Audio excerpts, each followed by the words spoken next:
कारण परभणीमध्ये डॉक्टर बाबासाहेब आंबेडकरांच्या पुतळ्याच्या परिसरामधील संविधान प्रतिकृतीच्या विटंबनेच्या नंतर आज पुकारण्यात आलेल्या बंदला गालबोट लागलाय। संतप्त आंदोलकांनी रस्त्यावरती जाळपोळ करत जिल्हाधिकारी कार्यालयामध्ये तोडफोड सुद्धा केली आहे। तसंच बंद दुकानांवरती दगडफेक केल्याची घटना घडली आहे। आतापर्यंत 7 बसेसची तोडफोड करण्यात आली। या संदर्भात दुचाकी आणि 4 चाकीचं सुद्धा नुकसान झालेलं आहे आणि या सगळ्याचे पडसाद सध्या आजूबाजूच्या शहरांमध्ये सुद्धा उमटताना दिसतात। परिस्थिती नियंत्रणात आणण्यासाठी पोलिसांनी आंदोलकांवरती सौम्य लाठीचार्ज केलाय।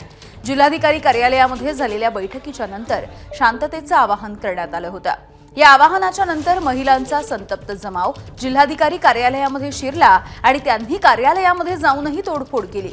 शहरामध्ये मोठ्या प्रमाणावरती पोलीस बंदोबस्त तैनात करण्यात आलाय। अजूनही तणावाची स्थिती कायम आहे। परभणीमध्ये जमावबंदी लावण्यात आली आहे। इंटरनेट सेवा सध्या बंद आहे आणि याशिवाय दंगल नियंत्रण पथक सुद्धा परभणीमध्ये दाखल झालेलं आहे।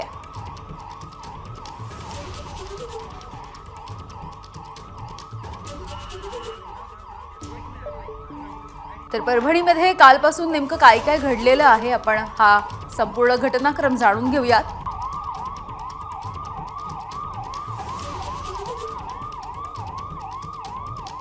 अजूनही परभणी शहरामध्ये मोठा पोलीस बंदोबस्त तैनात आहे। कालपासून काय काय घडलं आपण बघतोय।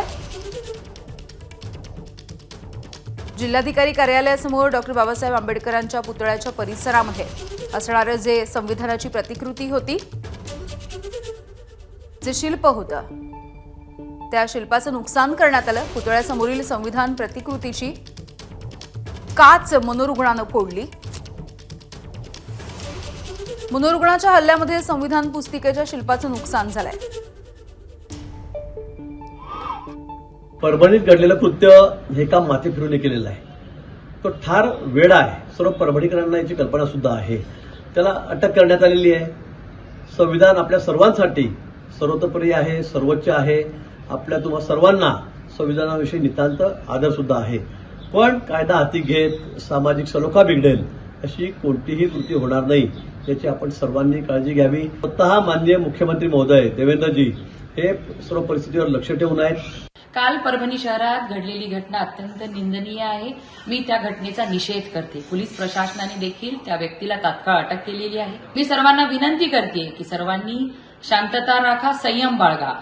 नांदेड परिक्षेत्राच्या डीआयजींशी माझं फोनवरती बोलणं झालेलं आहे। ते स्वतः परभणीमध्ये आहेत। अतिरिक्त असा पोलीस फोर्स देखील परभणीमध्ये आहे। कुठलाही अनुचित प्रकार घडणार नाही यासाठी पोलीस प्रशासन सतर्क आहे। आपण सर्वांनी सुद्धा सहकार्य करावे। उद्भवलेली परिस्थिती रात्री पोलीस प्रशासनानं, जिल्हा प्रशासनानं ज्या पद्धतीने हाताळायला हवी होती त्या पद्धतीने हाताळली नाही, म्हणून आज उद्भवलेला हा प्रसंग आहे। ही जर रात्री 144 लागू केला असता तर आज ही परिस्थिती उद्भवली नसती। परंतु आज जे काही प्रकरण घडतंय की तोडफोड होते आहे, जाळपोळ होते आहे, पोलिसांवर दगडफेक होते आहे, ही शोकांतिका आहे। मी सर्व युवकांना या ठिकाणी आंबेडकरी चळवळीतील युवकांना नम्र विनंती करणार आहे की मित्रांनो, तुमच्या भावनांशी आम्ही सहमत आहोत, परंतु कायदा हातात घेऊन उद्या आपलं आयुष्य बर्बाद होईल असे कुठलेही कृत्य आपण करू नका, हे आपल्याला विनंती करतो। परभणी की घटना का मैं तीव्र धिक्कार करता हूँ, निषेध करता हूँ और इस पीछे जो भी जिम्मेदार लोग हैं उनको अरेस्ट करने की आवश्यकता है। हमारे अम्बेडकरी जनता ने वहाँ पूरा आंदोलन शुरू किया है। सभी जिले में मतलब पूरा जिला बंद है। तो सभी आंदोलनकर्ताओं को मेरा कहना है कि अभी शांति रखने की आवश्यकता है। आरोपी को अरेस्ट कर दिया है, उसको कठोर कार्रवाई उनके ऊपर होने वाली है।